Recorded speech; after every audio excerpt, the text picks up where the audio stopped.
மகார்ஹ வைடூரிய கிரீட குண்டலத்விஷ பரிஷ்வக்த சஹசிரகுந்தலம் உத்தாம காஞ்சியாங்கத கங்கணாதிபிர் விரோச்சமானம் வசுதேவ ஐக்ஷத அப்படின்னு பாகவதம் அந்த கிருஷ்ண பரமாத்மாவை துதிக்கிறது. இப்போ நம்ம நாராயணியத்தில் கிருஷ்ண ஜனனம் அப்படின்ற ஸ்ரீகிருஷ்ண ஜனனம்ன்ற தசகத்தை நம்ம 6 ஸ்லோகங்கள் வரைக்கும் பார்த்தோம். அப்போது கருணை நிறைஞ்ச கடைக்கண் பார்வையால் வருத்தங்களை போக்கி அருளவரார் உண்மை அந்த வசுதேவர் ரொம்ப நேரம் துதிச்சார் இல்லையான்னு பார்த்தோம் அந்த 6வது ஸ்லோகத்தில். இப்போ 7வது பார்க்கலாம். மாத்ராச்ச நேத்திர சலிலாஸ் திருத்தகாத்திர வல்யா ஸ்தோத்ரைர் அபிஷ்டுத குணயர் கருணாலயஸ்துவம் பிராச்சீன ஜன்மயுகலம் பிரதிபோத்தியதாப்யம் மாதுர்கிராததித மானுஷபாலவேஷம். அப்போது கண்ணீரால் நினைஞ்ச கொடி போன்ற உடல் படைச்ச தாயார் மாத்திராச்ச நேத்திர சலிலாஸ், அந்த நேத்திரங்கள்லாம் கண்ணீரில் தான் ரொம்ப இருக்குது அவளுக்கு.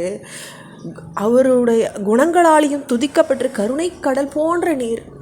அவாகிட்ட முந்தைய 2 பிறவிகளை தோன்றினதை நீங்கள் தெரிவிச்சிங்க இல்லையா? அப்போ தாயார் வேண்டுகோளின்படி தெய்வ சரீரத்துலேருந்து நீங்கள் மனுஷ உருவத்தை எடுத்துட்டீங்க இல்லையான்னுட்டு அவர் பண்ணினத்தை இந்த ஸ்லோகம் சொல்கிறது. அவர் எப்படின்னாக்கா முந்தைய 2 பிறவிகளை பிரிச்னி சுதபஸ் அப்படின்னுட்டு வசுதேவரும் தேவகியும் பறக்கும்பொழுது அவர் பிரிஷ்னி கர்ப்பனா அவதரித்தார். அடுத்த பிறவியில் அதித்தியாவும் காஷ்யபராவும் வசுதேவரும் தேவகியும் இருக்கும் பொழுது வாமனராக சுவாமி அவளுக்கு பிறந்தார். இப்போ அவளுக்கே அடுத்த பிறவியில் கிருஷ்ண பரமாத்மாவும் அவதரிச்சா இருக்குன்ற நம்ம தெரிஞ்சுக்கணும். துவத் பிரேரிதஸ்தனுநந்த தனூஜயாத்தே வியாத்யாஸ்யமாஸ்ருதயும் இதும் சஹசி பூரன் சூனுஹோ துவாம் ஹஸ்தயோர் அதிதி சித்த விதாரியம் ஆரியைஹி அம்போருஹஸ்தகலஹம் சகிச்சோர ரம்யம். அப்போ பிறகு உம்மால் ஏவப்பட்ட வசுதேவர் உம்மை நந்தகோபர் பெண்ணோட மாற்றிக்கொள்றதுக்காக யோகிகளால் மனசில் தியானிக்கத்தக்கவரும் தாமரை மேலே இருக்கிற அந்த ஹம்ச குஞ்சு போல அழகியவருமான உம்மை 2 கைகளையும் ஏந்திண்டார் இல்லையா? ஏன்னா உம்மை இப்போ அந்த நந்தகோபரனுடைய இல்லத்தில் மாற்றிட்டு அந்த குழந்தைய இங்கே கொண்டு வந்தாகணும். அதுக்காக இப்போ கிளம்புறார் வசுதேவர். அப்போ கைகளில் ஏந்திண்டு கிருஷ்ண பரமாத்மாவை கிளம்புறார். ஜாதா ததா பசுப சதம்னி யோக நித்ரா விமுத்ரிதம் அதாக்கிருத பௌரலோகம் த்வத் பிரேரணாத் கிமவசித்ரம் அசேதனைர்யாத் துவாரை ஸ்வயம் வியகடி சங்கடிதை சுகாட்டம். அப்போது உம்முடைய கட்டளையினால் நந்தகோபர் வீட்டில் பிறந்திருந்த யோகமாயை பட்டணத்து ஜனங்கள்லாம் தூக்கத்துலேருந்து கண்மூடினவாளாக மூடி செஞ்சுட்டா. அந்த மாயையினுடைய வேலை.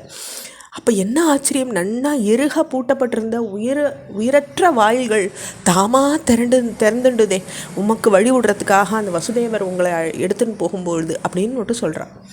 சேஷேன பூரி பணிவாரித பணவாரித வாரிநாத ஸ்வைரம் பிரதர்சித பதோ மணிதீபதேன துவாம் தாரயன் சகலு தன்ய தம பிரதஸ்தே சோயம் துவமீச மமநாசய ரோஹவேஹான். இப்போ ரொம்ப பாக்யசாலியான மகாபாகியசாலியான அந்த வசுதேவர் உம்மை எடுத்துட்டு ஒருத்தராகவே புறப்பட்டார் இல்லையா? அப்படி ஆதிசேஷனுடைய பல பட முடிகளால் மழைக்காக கொடை பிடிக்கப்பட்டீரே, அப்படி தலையில் உள்ள நாகரத்னங்களால் வழி பிரகாசிக்கப்பட்டார். அதாவது அந்த நாகமே அவளுக்கு கொடை பிடிக்கும் பொழுது அந்த நாகத்தில் இருந்த ரத்னங்களே வசுதேவருக்கு வழியும் காமிச்சுது. அப்படிப்பட்ட நீர் என்னுடைய நோயின் வேகத்தை போக்கி அருளும்படி வேண்டிக்கிறேன். துவமீச மம நாசைய ரோக வேகன், என்னுடைய ரோகத்தை நீங்கள் நாசம் பண்ணணும்னு பட்டத்திரி இந்த ஸ்லோகத்தில் வேண்டிக்கிறார். அதில் பெரிய பொய்கை ஆழ்வார் தன்னுடைய பாசுரத்தில் சொல்கிறார். சென்றால் குடையாம் இருந்தால் சிங்காசனமாம் நின்றால் மரவடியாம் நீள்கடலுள் என்றும் புனையாம் மணிவிளக்காம் பூம்பட்டாம் புல்கும் அணையாம் திருமார்கரவு அப்படின்னுட்டு அந்த பாம்பு அவருக்கு எப்படியெல்லாம் உதவிருக்கு, கொடையாக இருக்குது, சிம்மாசனமாக இருக்குது, கடலில் மணிவிளக்காக ஒளி பிரகாசிக்கிறது, அவருக்கு வெளிச்சத்தை கொடுக்கறதுக்கு அணையாக இருக்குது. இப்படியெல்லாம் அவரோடையே இருக்கே அப்படின்னுட்டு பொய்கை ஆழ்வார் சாதிக்கிறத நம்ம பார்க்க முடியறது. இதோடு நம்ம 38 தசகங்கள் பூர்த்தி பண்ணிக்கிறோம். ஓம் ஸ்ரீ கிருஷ்ணாய நமஹ.